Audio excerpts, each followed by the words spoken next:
সুপ্রিয় দর্শক, আমি বিএম জাহাঙ্গীর স্বাগত জানাই আপনাদের আমার কথা শোনার জন্য। এই মুহূর্তে যারা আমার ভিডিও দেখছেন তাদের প্রতি বিশেষভাবে কৃতজ্ঞ। আজকে মানবজমিন পত্রিকার প্রধান শিরোনাম হিসাবে একটি লেখা ছাপা হয়েছে। লেখাটির শিরোনাম বিপ্লব কেন ব্যর্থ হয়।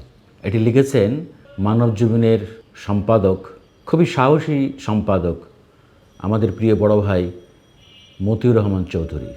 খুবই চমৎকার লেখা এবং খুবই সময় উপযোগী লেখা। লেখাটা কেউ একবার শুরু করলে শেষ না করে থামতে পারবেন না, এত চমৎকার লেখা উনি লিখেছেন। আমার মনে হয় অনেকেই লেখাটা পড়বেন আজ। আমি এই লেখাটা নিয়ে দু তিনটি কথা বলতে চাই। যে কোনো বিপ্লব এটি সাফল্য কথা তৈরি করে, কিন্তু পৃথিবীতে প্রতি বিপ্লবের কারণেও কিন্তু অনেক বিপ্লব ব্যর্থ হয়েছে। কী কারণে আমাদের এই যে তারুণ্যের শক্তির, ছাত্র জনতার রক্তে ভেজা বিপ্লব ব্যর্থ হতে পারে, তার কতগুলো জিনিস উনি দেখিয়েছেন এখানে। যে এখন তো জনগণের মধ্যে বিপুল প্রত্যাশা। একটি বিপ্লব শেষ হওয়ার পরে যখন নতুন কেউ দায়িত্ব নেয়, সেই দায়িত্বশীল সরকারের কাছে জনগণের আকাশ ছোঁয়া প্রত্যাশা থাকে। কারণ বিগত স্বৈরশাসক দেশটাকে ধ্বংস করে দিয়ে গেছে, মানুষের উপরও অত্যাচার নির্যাতনের স্টিম রুলার চালিয়ে মানুষকে নিঃশেষ করে ফেলেছে। এবং এতগুলো তাজা প্রাণের রক্তের উপর দাঁড়িয়ে যে বিজয় অর্জিত হয়েছে, সেখানে তো মানুষের স্বাভাবিক আকাশচুম্বী প্রত্যাশা থাকবেই।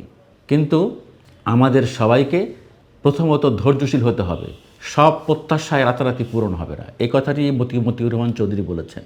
কারণ সাফল্য প্রত্যাশার থাকবে, কিন্তু যে কোনো বিপ্লব পরবর্তী সাফল্যের পথ কিন্তু খুবই কঠিন।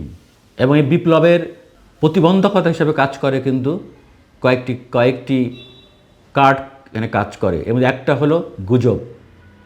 যারা প্রতি বিপ্লব সৃষ্টির চেষ্টা করেন, অপচেষ্টা করেন, তাদের কিন্তু প্রথম হাতিয়ার থাকে কিন্তু গুজব সৃষ্টি করা। সেটা কিন্তু অলরেডি শুরু হয়েছে। মিথ্যাচার সৃষ্টি করা, গুজব সৃষ্টি করা। এবং আমাদের মতো দেশে সংখ্যালঘু কার্ড খেলা অলরেডি আপনারা দেখেছেন।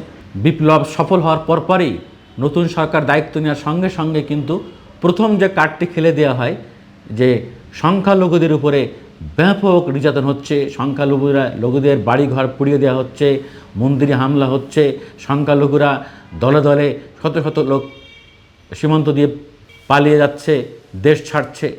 এইসব নিউজ আমরা দেখেছি ভারতীয় গণমাধ্যমে হতে। মিথ্যাচার যেটুকু ঘটেছে তার চেয়ে শতগুণ বাড়িয়ে বলা হয়েছে।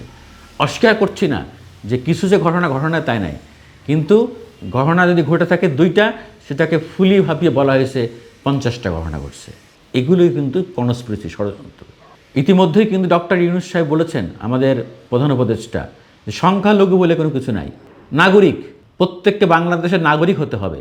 যারা এদেশের নাগরিক তারা তাদের ধর্ম যাই থাকুক না কেন, একজন নাগরিকের সমান সুবিধা সে পাবে। সংখ্যালঘু বলার কোনো সুযোগ নাই। বরঞ্চ সংখ্যালঘু বলে বলে আমরা দেশকে অনেক ধ্বংস করে ফেলেছি। তাই সংখ্যালঘু কার্ড খেলতে দেওয়া যাবে না কোনোভাবেই। এখনও পর্যন্ত চক্রান্ত হচ্ছে কিন্তু নানানভাবে সংখ্যালঘু কার্ড খেলার জন্য। একটি সরকার এই ধরনের একটি সরকার ব্যর্থ হয় আরেকটি কারণে, যখন বিদেশি হস্তক্ষেপের পরিবেশ সৃষ্টি করা হয়, বিদেশি হস্তক্ষেপ প্রত্যাশা করা হয় এবং প্রেক্ষাপট তৈরি করে দেওয়া হয়। এটা একটা কনস্পিরেসি থিওরি কিন্তু।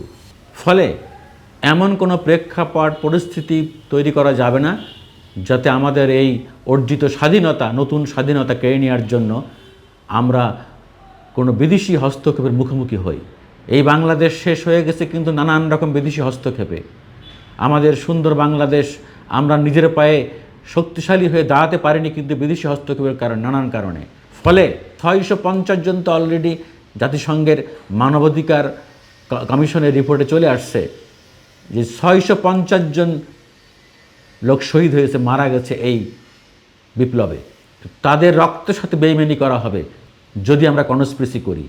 কোনোভাবেই আমাদের এই রক্তের বিনিময়ে অর্জিত স্বাধীনতা আমরা ভেস্তে দিতে পারি না, কোনোভাবেই না। এজন্য সবাইকে সজাগ ও সচেতন থাকতে হবে। বিপ্লব কী কারণে ব্যর্থ হয় জানতে হবে এবং সেই সব ফাঁক ফোকর বন্ধ করে দিতে হবে। ধন্যবাদ সবাইকে।